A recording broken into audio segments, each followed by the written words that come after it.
la imposibilidad de que vuelva a la antigua dominación, porque el odio a los españoles ha subido de punto con los sucesos y desengaños de su fiereza durante la Revolución. Como dice, ya no podemos volver para España, pero tampoco nos podemos gobernar por nosotros mismos. En estas circunstancias, solo la generosa nación británica puede poner un remedio eficaz a tantos males, acogiendo en sus brazos a estas provincias que obedecerán su gobierno y recibirán sus leyes con el mayor placer, porque conocen que es el único remedio de evitar la destrucción del país. Claro, monárquico. Claro, básicamente, recordemos con su origin story, uno diría que él estaría resentido con los ingleses, pero evidentemente no tanto. Bueno, esto me recuerdan cuando vimos la huida de Fernando VII, que está si fue un cobarde o si correspondía que lo haga. Bueno, no nos importa si las intenciones, que quizás de la crisis, ¿no? Si realmente Alvear tenía razón que no daba para más, y bueno, de hecho el tiempo comprobó que no, pero quizás en el momento tenía un poco de sentido pedir ayuda externa. Lo que importa es que le salió muy mal. Pero no era ayuda, era... Sí, era sometimiento, bueno, pero si queremos tratar de no juzgar, de ser misericordiosos con la verdad, de no juzgarlo, no importa, porque lo que nos importa es que salió muy mal. O sea, esa intención de someterse a Inglaterra llegó a la opinión pública y la gente se le puso en contra totalmente. Y bueno, ya venía el tipo aislado cada vez más, ya ni siquiera tenía apoyo externo. Y él hace como un último manotazo de ahogado de sostenerse, que es enviar un ejército a Santa Fe a combatir a Artigas. Y lo que le pasa es que lo envía no recuerdo cómo era, el guía general, se la motina. El ejército que le envía a Santa Fe se la motina, motín de Montezuela se llama eso, con esto de decir, nosotros queremos combatir contra los españoles, no entre americanos, no queremos hacer guerra de manos matar manos, esto se va a repetir, tengan en cuenta porque es importante. Entonces se le da el motín de Montezuela y bueno, Alvear queda completamente deslegitimado y termina exiliándose a Montevideo, si no me equivoco, que es Río de Janeiro, y asume, Álvarez Thomas era el que le hizo el motín, y Álvarez Thomas es el que asume el directorio. Se queda Álvarez Thomas el directorio. ¿Estamos? Pero él estaba en Montevideo, ¿no? No, él era el director de Buenos Aires. Cuando se le arma el motín de Montezuela, se exilia, creo que primero a Montevideo y después a Río, si no me equivoco. Bueno, seguimos. Entonces, caída de Alvear por el momento. Vamos a hablar un poco de Martín Miguel de Güemes, grande. Ya dije la vez pasada la diferencia entre los caudillos más o los héroes más localistas y los que tenían verdadera visión nacional, que principalmente fueron para mí Belgrano, San Martín y Güemes. Entonces era muy importante que uno de ellos sea salteño, porque como vimos, como el Alto Perú era el teatro de operaciones clave de la guerra, tener un salteño que conozca el lugar y que pueda defender, que pueda tener de su lado a la población salteña, sobre todo para sostenerse ahí, era importante. Entonces la aparición de Güemes es vital. Como breve biografía, él, creo que lo dijiste Gabo la otra vez, él había tenido una participación de muy chico en las invasiones inglesas, creo que era 15, 16 años, él estaba en Buenos Aires, no sé por qué. Cuando invaden los ingleses, él hace una acción que es muy rara históricamente, que entra a caballo a un barco, como que entra a caballo un barco, no sé cómo explicarlo mejor que eso, va a caballo y invade un barco y conquista y expulsa a los ingleses de un barco a caballo con 15 años, el tipo era un manija total.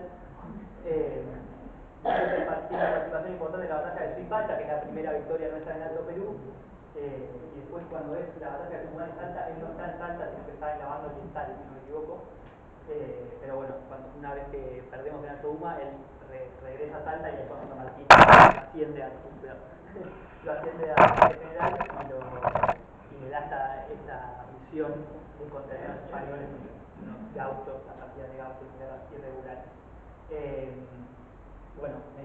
Como vemos, para mí se le dio mucha importancia a Güemes bastante bien, cada vez más. El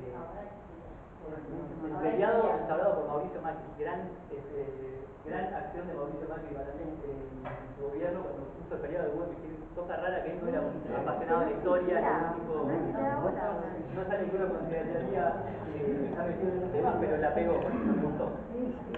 Y otra característica clave de Güemes, Bueno, y falta el billete. El billete ese todavía no está instalado. Este es un reclamo que yo hago al gobierno nacional de que pongan el billete de Güemes. Otra cosa que para mí, yo por lo menos pensaba, que como Güemes está muy asociado a los gauchos y a los infernales y a, bueno, a los populares, a la plebe, se cree que él también era un gaucho, pero no, él era un patricio de la ciudad de Salta, una linaje importante dentro de Salta, obviamente. Pero bueno, parece que era muy común, por lo que leí, en esa época, que incluso la gente de Patricia en el interior y sobre todo en Salta, que sean buenos jinetes, que vayan a caballo a todos lados, sepan bolear, como que estaba muy horizontal la cuestión, exactamente. Entonces, eso les generaba una posibilidad de cercanía con los gauchos. Estuve leyendo esta semana la Guerra Gaucha, que son los cuentos de Lugones. ¿Está algo tuyo de los cuentos de Lugones? Sí. ¿Sí? ¿Qué? Tío abuelo y papá. Tío abuelo, o sea, tío bisabuelo. Bien. Bueno, lo estuve leyendo de los cuentos de Lugones, tiene unos cuentos muy lindos sobre la Guerra Gaucha, justamente. En un vocabulario imposible de descifrar. O sea, no lo recomiendo tanto leerlo porque es costoso, pero bueno, si uno avanza, es lindo. Tiene un cuento que se llama Güemes, que habla de él, está muy bueno. No sé, como que lo que es difícil el vocabulario cuesta llegar, pero cuando terminás decís, bueno, creo que conozco a Güemes un poco más que antes. Está bueno. Si alguno se anima, lo recomiendo.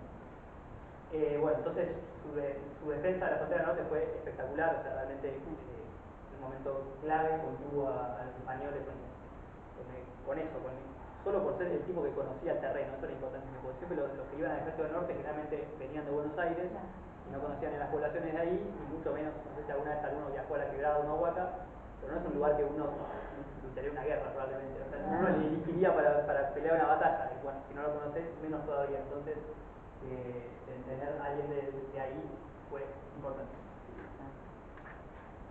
Bueno, y volvemos un poco al mapilla. Bueno, llegamos ya al año 1926, muy importante para nosotros, espero que todos sepan por qué. Vamos a ver un poco de cómo estaba la cosa antes del Congreso de Tucumán. 1926. Bueno, Chile, acá, había sido retomado por los realistas. O sea, los españoles habían retomado Chile, desastre de Rancagua, después voy a explicar un poco el proceso chileno, interesante.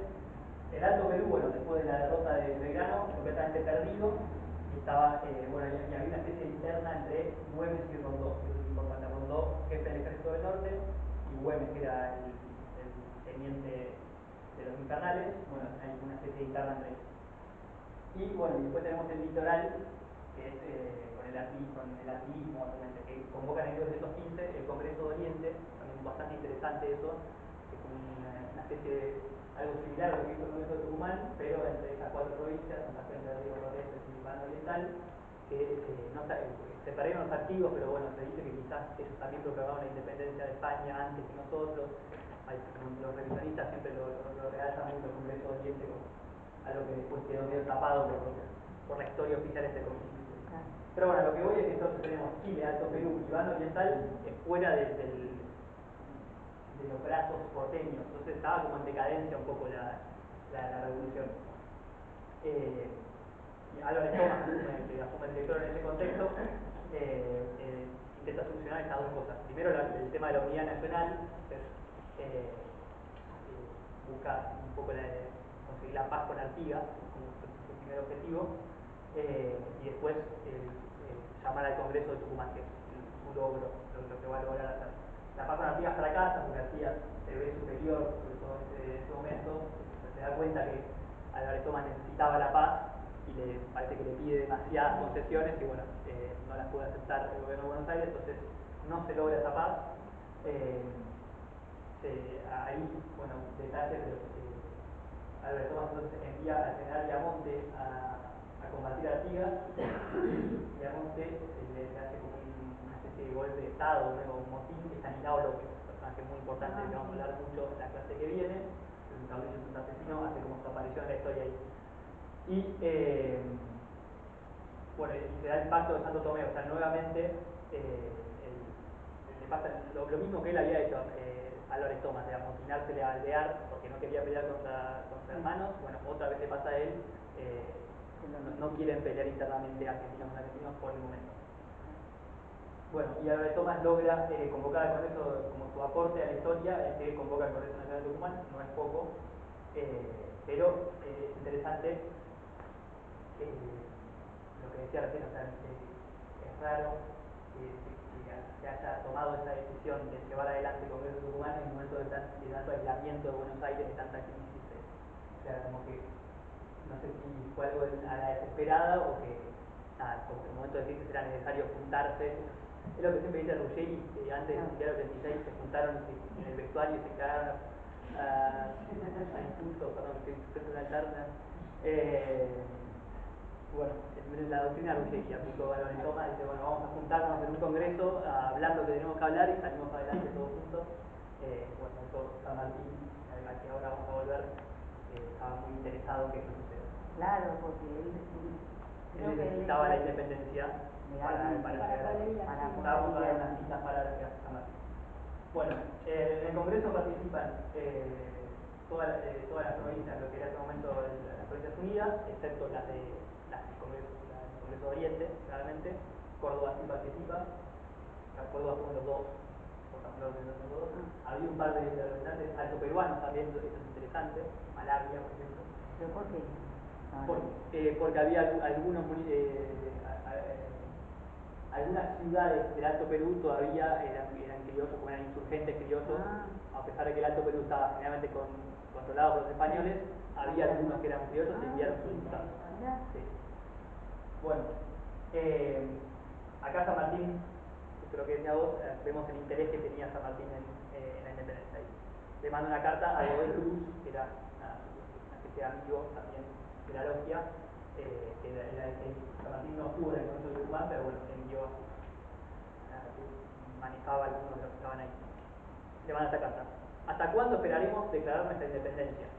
¿No le parece una cosa bien ridícula acuñar moneda, tener el pabellón y por último hacer la guerra al soberano de quien en el día se cree dependemos? ¿Qué nos falta más que decirlo? Por otra parte, ¿qué relaciones podemos emprender cuando estamos a pupilo, cuando estamos sometidos? Los enemigos, y con mucha razón, nos tratan de insurgentes, pues nos declaramos vasallos. O sea, como que dice, es desigual la guerra porque nosotros mismos nos asumimos vasallos, entonces somos insurgentes, no somos una nación luchando contra otra. Él necesitaba presentarse como una nación igual a sus enemigos. El Evangelio de ayer, no sé si imagino que todos fuimos a misa, pero el Evangelio de ayer de la misa decía no se puede servir a dos señores. Básicamente lo que dice San Martín, no lo quiero equiparar, pero es básicamente lo que dice ayer. Bueno, entonces se reúne el Congreso, San Martín logra imponer un poco su ideal. La primera acción del Congreso es nombrar a Pueyrredón director, personaje importantísimo por Martín de Pueyrredón, vamos a hablar un poquito de él. Y el Congreso y Pueyrredón sacan a Rondó del ejército, que recordemos estaba peleado con Güemes, un poco para bancar más a Güemes y que Güemes banque al Congreso también. Güemes tenía mucha influencia sobre todo sobre la población salteña, entonces era importante que Salta esté con el Congreso. Entonces Chao Rondeau del ejército del norte.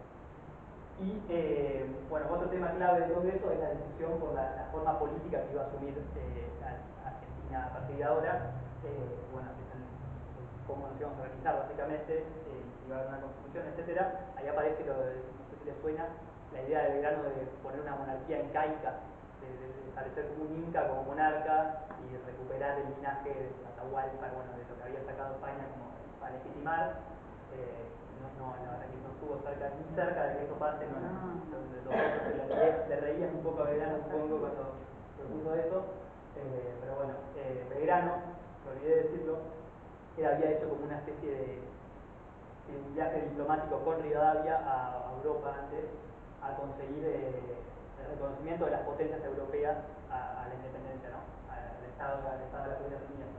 Y cuando viaja ahí, que era recién la restauración, o sea, el fin de Napoleón y la restauración de las monarquías absolutas, Belgrano como que en Europa ve que no estaba dado el caldo de cultivo para una república, o sea, como que Europa no iba a apoyar un gobierno republicano, entonces eso es un poco, parece lo que lo lleva a bancar ideas monarquistas, y bueno, como ahí estaba la duda de quién iba a asumir como rey, entonces podía ser un infante europeo, bueno, Belgrano propone un inca, pero bueno, no sucedió claramente. Bueno, finalmente llegamos 9 de julio, proclamación de la independencia. Juan José Paso, nuestro amigo, hablando de otra cosa, y la persona que conjugó declarar la independencia argentina. Interesante dos cosas en la declaración. Una que dice las provincias unidas de Sudamérica, o sea, no habla de las provincias unidas de Río de la Plata, sino que ya tiene como el proyecto americano, eso es lindo. Y después que la primera vez que se nombró dice que nos liberamos de la dominación de España, y después a los 2 días se agrega como una enmienda, una cláusula que dice de España y de toda otra dominación extranjera. Entonces también un poco sacaba la idea de llamar a un infante de otra potencia, de buscar el auxilio de otra potencia. ¿Mencionan Argentina ahí, Martín? No, provincias unidas todavía. No, Argentina todavía no aparecía mucho. De hecho, Argentina, ¿verdad? Era como un gentilicio de los porteños. Era una forma que se decía a la gente de Buenos Aires, básicamente todavía. No era. Argentinos de los porteños. Básicamente, sí, por el Río de la Plata. O sea, el hecho de que nos llamemos Argentina es básicamente los unitarios ganaron. Es una buena forma de decir quién ganó entre los unitarios federales, que nos llamamos Argentina. Habla bastante de eso. Bueno, no importa. Me adelanto. Bueno, y entonces, como vimos el tema de que necesitamos fuerza y discurso para gobernar, bueno, San Martín necesitaba el discurso para establecer su poder, pero bueno, ahora faltaba la fuerza, que es de lo que se va a ocupar él, que es básicamente el cruce de los Andes, al que vamos a llegar, momento máximo de esta clase. Bueno, vamos a hacer una pausa si quieren. Sí, perfecto. Hacemos una pausa. ¿El freno, Matata? ¿Cuál es? El de arriba. Ah, bueno.